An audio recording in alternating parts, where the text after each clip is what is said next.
Hello, everyone, and welcome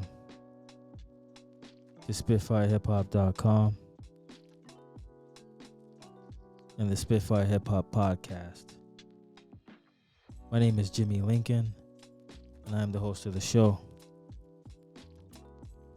I was recently given the opportunity to speak with restaurateur and entrepreneur Stratis Morfogen.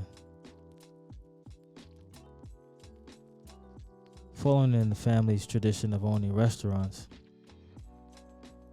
Stratis always knew he would eventually shape the future of New York's hospitality industry.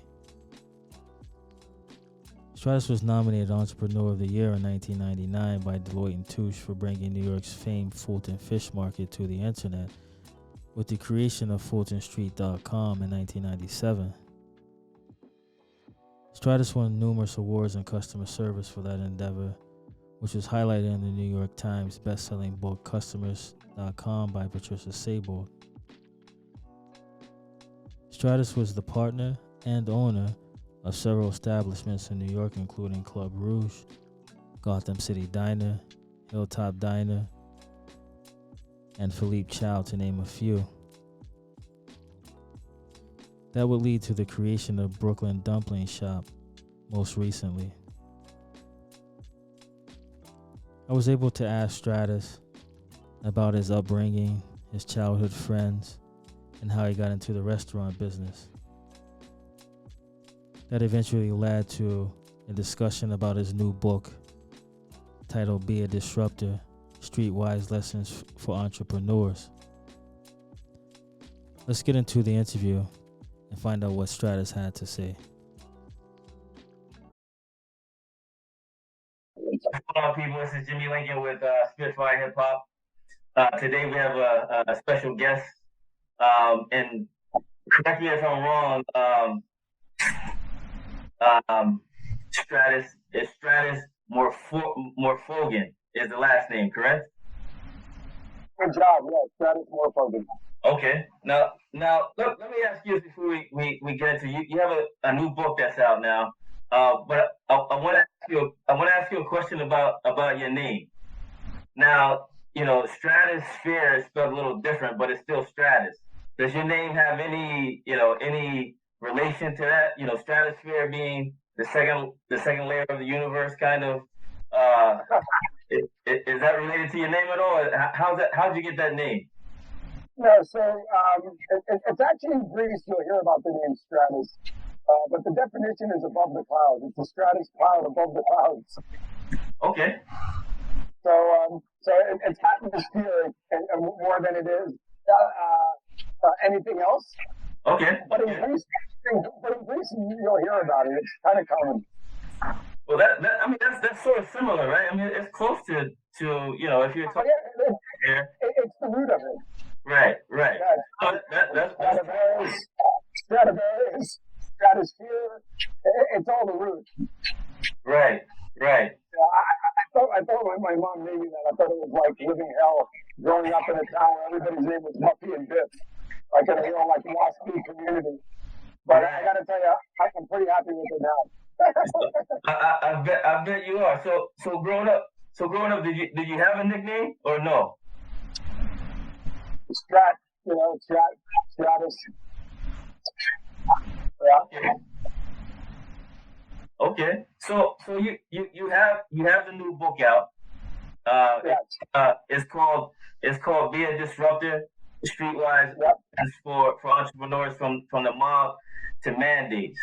Now, the title is an interesting title, and as I said, I won't get into that just yet. We'll save it for the questions for a few minutes later. But I wanted to ask you about the early years of Stratis, if you will. Now, you come from a family of entrepreneurs, I believe, and restaurateurs, right? So so my dad had about 14 restaurants where I grew up in the business. But at the early age of about 6 years old, I knew what I wanted to do. And it definitely wasn't school. It was restaurants. I wanted to be in the restaurants. I wanted to live in the restaurants. I wanted to work in the restaurants. I did every facet of the business. By the age of 10, I was telling managers how to manage bussers how to bus, servers how to serve, bartenders how to hold a glass. I mean, to me, it was really part of my DNA.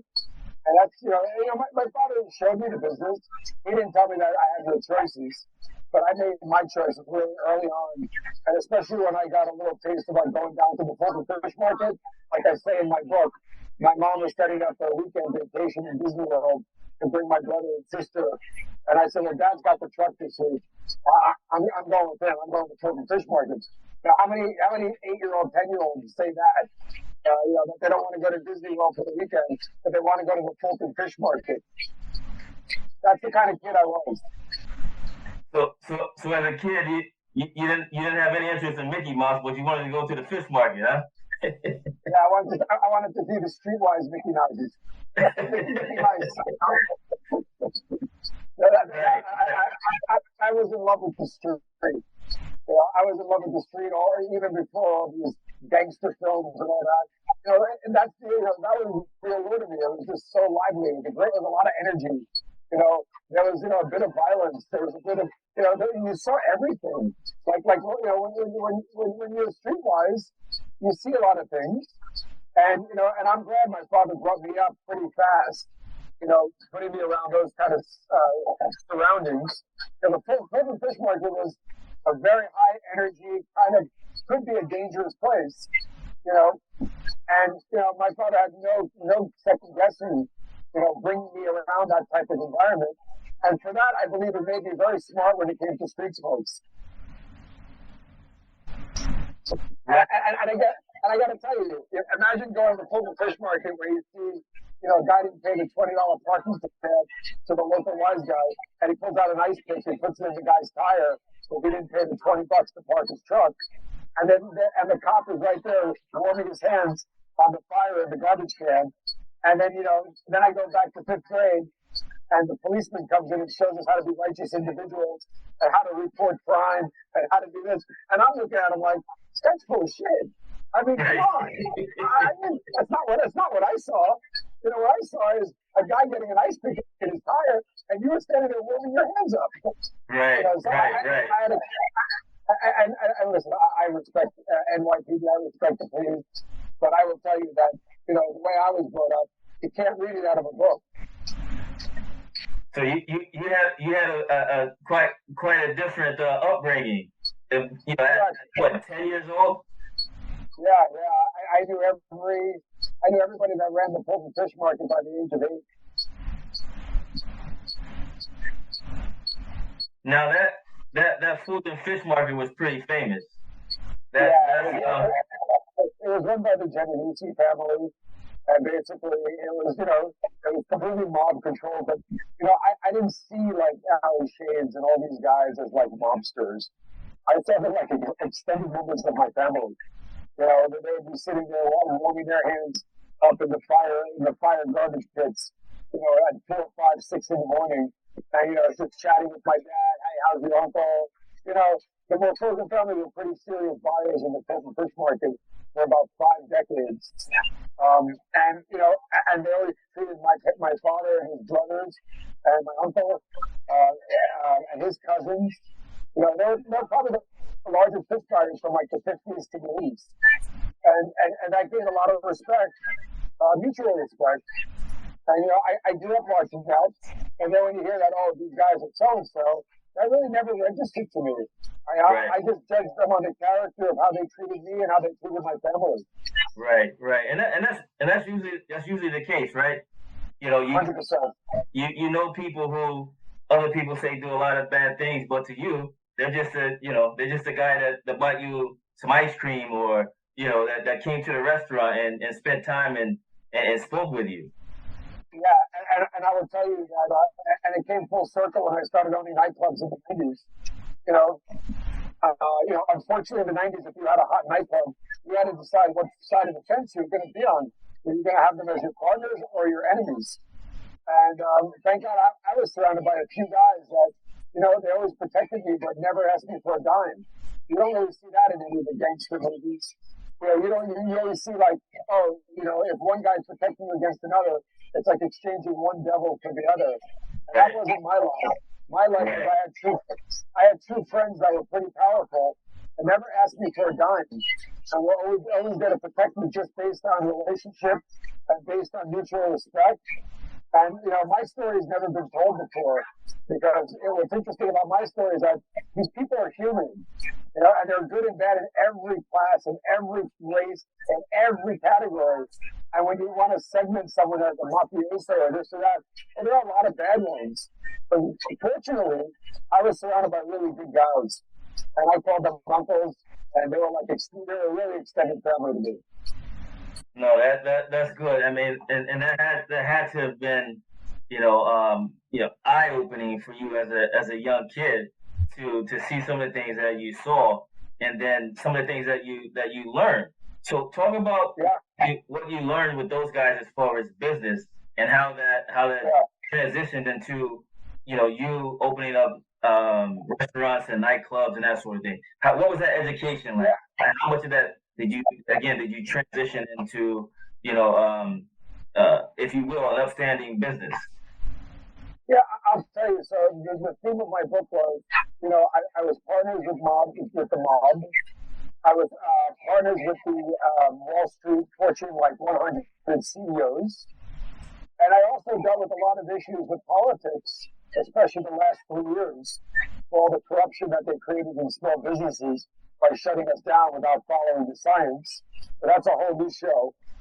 And I said, so I've dealt with politicians, I've dealt with the Wall Street top 50 CEOs, and I've also dealt with the mob. And if I had to choose a partner all over again, with hindsight being 2020, I'd rather be partners with the mob.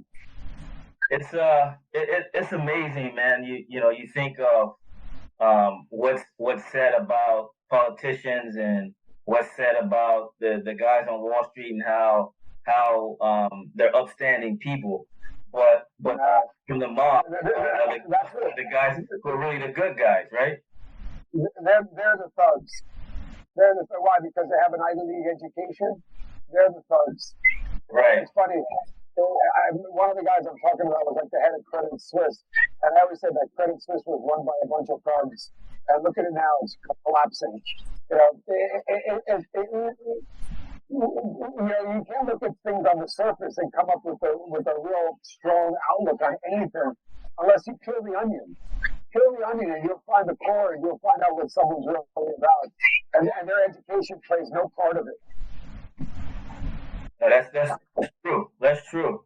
Now let's go to the first restaurant that you opened, and talk about who you partnered with and how what it took to establish that restaurant.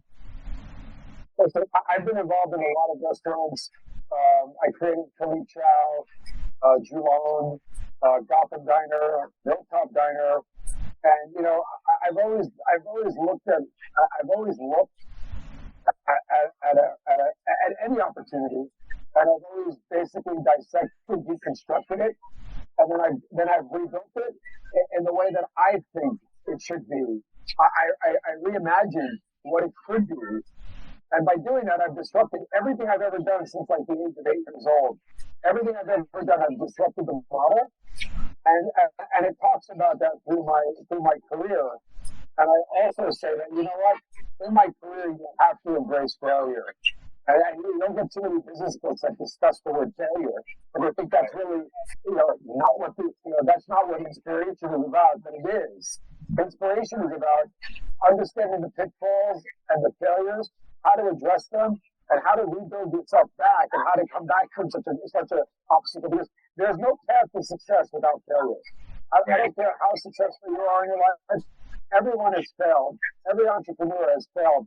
And my book talks about that a lot. And I beat myself up probably the most. And that's why my book has hit a nerve. Like Amazon most anticipated release. I have a couple of movie offers now. My book hit a nerve because no one's ever seen an inspirational type memoir business book embrace failure. And that's really not what business books should be about. It should be about success. And they say success is a check mark. I'm like, no, success is a ball of yarn. This is what success looks like. It's basically a ball of yarn. If anybody tells you success is a check mark, So they're not true entrepreneurs, or they haven't risked, or they haven't pushed themselves enough.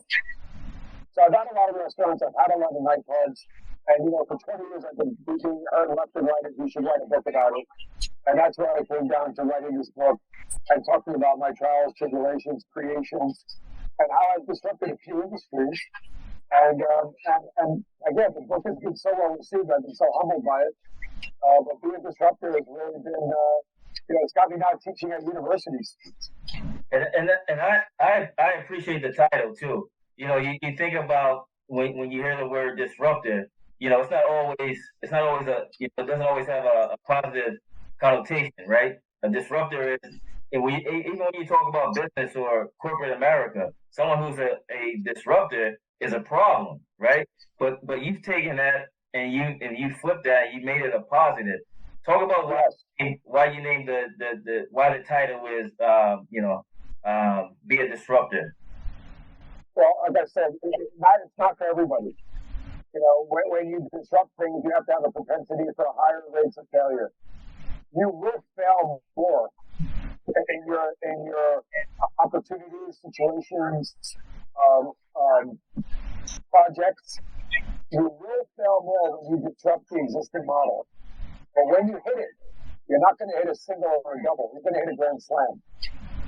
So it's like, it's almost like the record industry or like venture capital mind. They try 10 things, and if one is a success, it's worth the 9 failures. But boom. Honestly, as a small entrepreneur, you don't have that kind of luxury. And you have to understand, when you disrupt and you imagine and you rebuild and you recreate something that's been done for 100 years, 200 years, 30 years, 20 years, the odds are that you're going to fail. Right. But if you hit it, like again, it's not going to be a light success. It's going to be a grand slam. Right.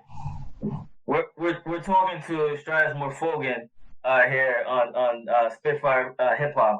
And Stratis, talk to the you mentioned earlier about the blue check mark. What are your thoughts on how entrepreneurs use social media these days, opposed to how you came up and started several different businesses? Yeah, so social media has made entrepreneurs lazy, and that's unfortunate. In the restaurants that I'm a part of, if you can't walk the dining room floor and answer customers' questions or making sure the guests are happy, you shouldn't be working in a restaurant. And the same thing with social media. When you have people hovering around your site and they're interested in your product, 9 out of 10 restaurants outsource it to like a third world country. I don't get that. They should be engaging. Hey, you like this pastrami dumpling at Brooklyn Dumpling Shop? Well, hey, this is how it's made. This is how it goes. It's available at this market. This is our new store. And we do this nonstop. And, what's unfortunate about social media and technology, when the entrepreneur doesn't get it, it actually makes them lazy. But when they do get it, they can actually use it as a tool to be more efficient, more effective, and actually reach a broader audience. And that's what social media is about. And some just don't get it. Some just think, I can outsource this and let the customer service be done from someone that's never stepped foot in one of my restaurants or never stepped foot in anywhere of my businesses. That's not what social media is about. And I always believe that easy on the production. Let's get some real pictures out there. If your food looks like this, take that picture. You don't need the ring light cameras and the lights and this and that. Come on, be real. People are not stupid anymore. They know what Photoshop is. They know what stuff is. And all you do is see that nonstop. And I can look at food and tell you if it's real or it's been photoshopped or waved with a brush. Right. And that's unfortunate. So people got to go back to the roots. Customer service. Just use social media as a tool to help you better, help you be more effective. Now, again, we're talking about Stratis's new book. It's called Be a Disruptor. Now, how do you see the book, Stratis? Is it a playbook for new entrepreneurs? what are the takeaways that you hope that the people that go out and pick up the book, what do you hope that they take away from it? The entrepreneurship is not for everybody. It's not for everybody. And what my book is, that's why I have about 4 universities now asking me to speak. I'm actually doing Rutgers next Thursday, and it's all about my book. And with my book, it's basically, it's a very unorthodox approach to business. My book is not what you're going to learn. You're not going to learn my lessons out of a book. I mean, out of the traditional book. You're going to learn it out of my book. For existence. I recently, when I spoke at a university, a student said to me, I'm 22 years old, my parents spent $250,000 on my education, and I feel like a loser because I don't know what I want to do. And I said, well, what are they teaching you at the university? Well, I should, graduate, get a job, and retire in my 60s. I said, really? Well, that was written in 1900 by a guy named Felix Unger, I think his name was. He wrote that in 1900 when the life expectancy was 60. So let me give you the new laws of what you should base your future on when you plan out your years. I want you to fuck it up in your 20s. I want you to fuck it up. I want you to try 10 things, and you know what? I want you to find one thing. And if you got to fail 9 times in your 20s, to find the one thing that makes you passionate, that makes you love what you're doing, then you're a winner. Because then you fix it in your 30s, start making money in your 40s, real money in your 40s, and retire in your 80s. And if you dissect that, people that may have failed, especially now with COVID, a lot of 40, 50, and 60-year-olds lost their businesses. It's never too late to start again.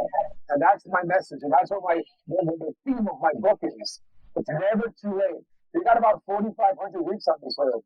It's never too late, at 60, 50. It's part of breathing. I never will stop working. I love what I do. I love creating. I love what I do. And my book is all about inspiration wrapped in a memoir. And it hit a nerve because the book is real. And I beat myself up just as much as I beat other people up. But, it's true. And if I'm going to talk truths about other people, well, I'm going to talk truths about my shortcomings.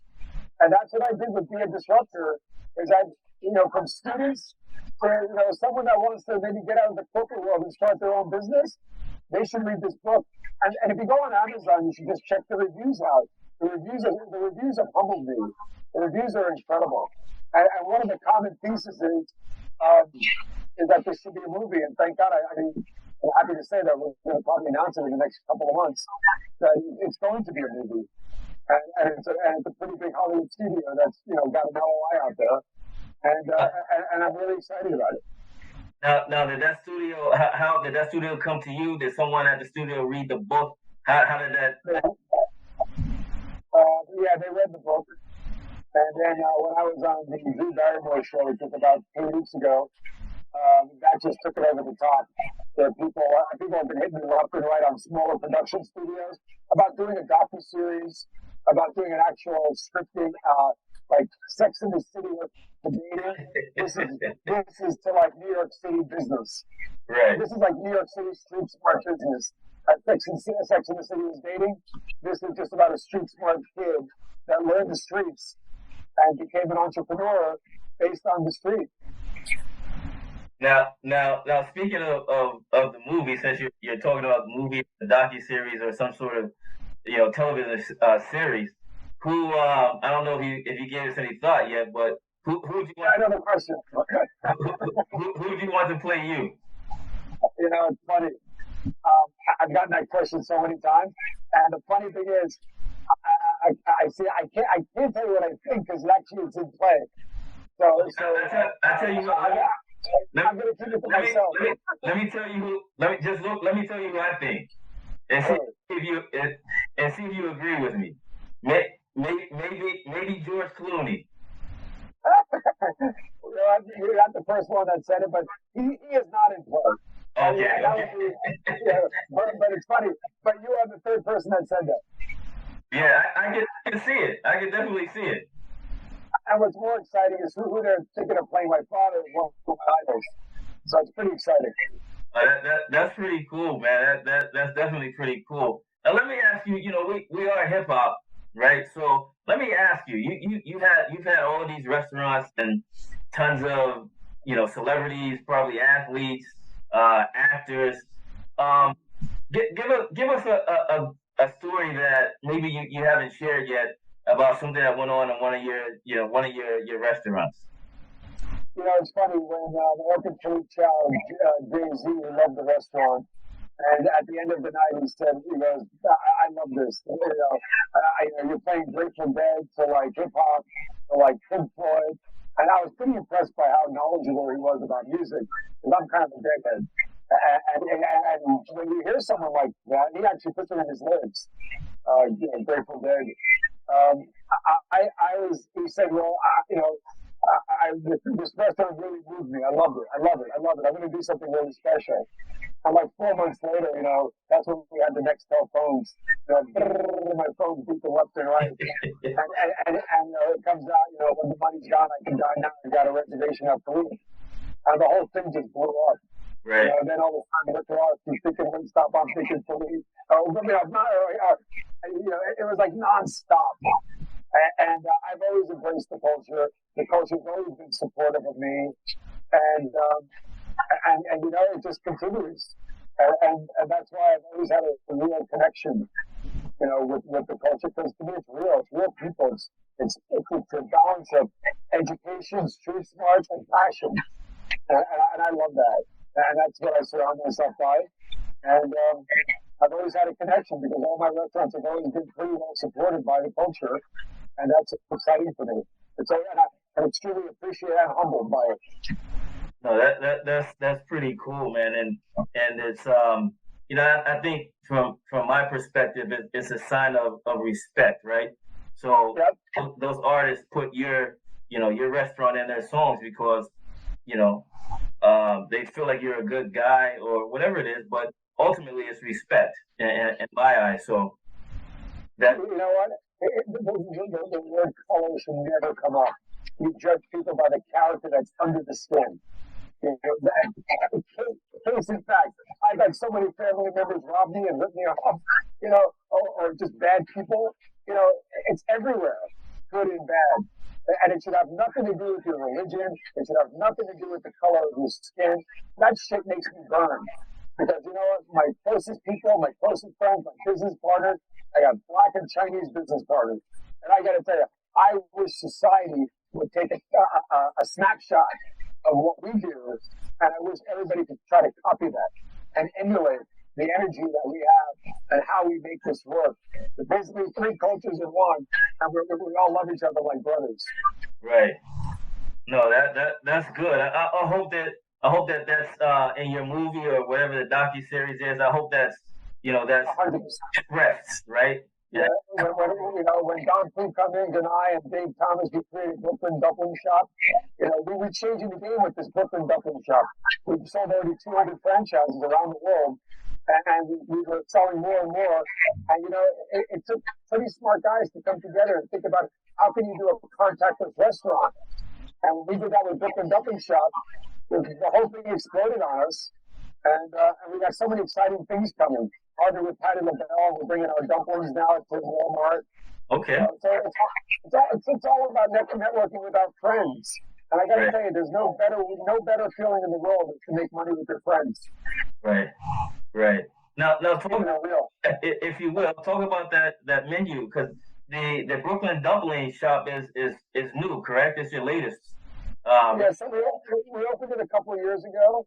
And when COVID trying to shut it down for a little bit, and we basically had the one shop open. And even with the one shop open, when COVID shut it down, we sold about 50 franchises with the store not even open fully. It never took off until January 2020 is when we started construction. So with that, we were the first fast casual restaurant that sold 50 franchises before store one really opened. And now ever since then, we're about 250 franchises sold. And right now we're opening a new Brooklyn Dumpling Shop every week. Wow, and that's around the world, correct? Yeah, North America. It's Canada. We sold 108 units in Canada and about 135 plus in the U.S. Wow. Congratulations on that. What question before I let you go? Now, you again, as I mentioned, you met countless celebrities. Everyone comes to your restaurants there in New York. What celebrity that you've met kind of made you feel like, wow, like a little kid again, right? So, for some people it could be Michael Jordan or what have you. For you, who is that person? That's a really good question. I've met Oprahs, I've met Obamas, I've met Paul McCartney's, and I met the Jaggers of the world. But I will tell you, the one person that moved the room when they walked into the room was Oprah. When she walks into a room, I don't know what that energy is. She walks into a room and the room changes. Wow. The room changes. I mean, I think she's just loaded with so much positive energy. She really got me a little, starstruck for a second. Okay. I really am not. It's hard to get me starstruck, but I will tell you that she got me a little starstruck just because how she commands a room. There's only a few people in my life that I've ever seen command a room, and Obama's another one. And I'd say the other ones would probably be like Al Gore. That person on the left. That's a total other shot. Yeah, I got to tell you, they have some kind of presence, some kind of aura, some kind of energy. When they walk into the room, they change the room. Wow. Not the guy that started the internet, man. Al Gore. Yeah. No. Yeah, he didn't start the internet, no. but it's a certain people that walk into a busy dining room and can just stop people from eating and look up. I got to tell you, I've never seen it, but those three have some kind of energy that really basically takes command of the room without saying a word. Wow. No, that's cool. Again, people, we have Stratis Morfogen. Morfogen on today. Stratis, I appreciate your time. Before you go, can you let everyone know where they can pick up the new book? Yeah, so it's at all major bookstores, at Amazon, Barnes and Noble, Walmart, and you can, audio book, Kindle, hardcover, it's available everywhere. No, that's good. Again, I appreciate you giving us your time. Enjoy the rest of your night, and maybe we can catch up again later. I appreciate it. Thank you for having me. Thank you.